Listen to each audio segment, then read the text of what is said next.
म त यस्तो होइन दाइ, पिरतीले जोगी बनायो भन्ने एउटा गीत छ। यो पहिला पहिलातिरको समयमा चाहिँ गाइन्थ्यो यो गीत खुब।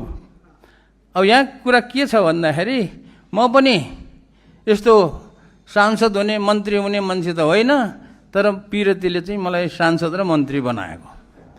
एउटा लामो कहानी छ हैन। अब यो कहानी के छ त भन्दाखेरि पिरती मेरो कसरी कोसँग बसेर म जोगी भएँ भन्ने कुरा आयो क्या, र मन्त्री भएँ भन्ने कुरा। मेरो पिरती चाहिँ खास गरी देशसँग बसेको हो। तर सुरुमा एकैचोटि देशसँग बसेको होइन, त्यो चाहिँ गाउँसँग बस्यो। म अमेरिकाबाट यसो घुम्न आएको मान्छे 1-2 वर्ष भनेर त्यहाँ चाहिँ गाउँसँग पिरती बस्यो।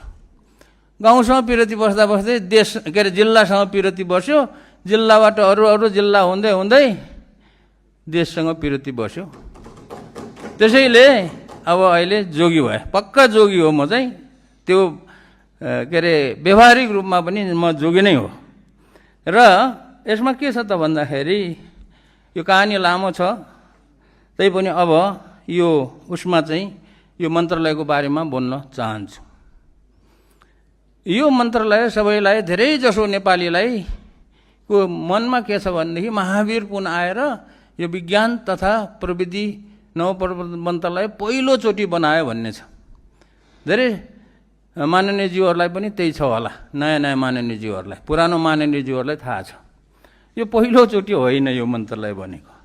2053 सालमा बनेको हो यो।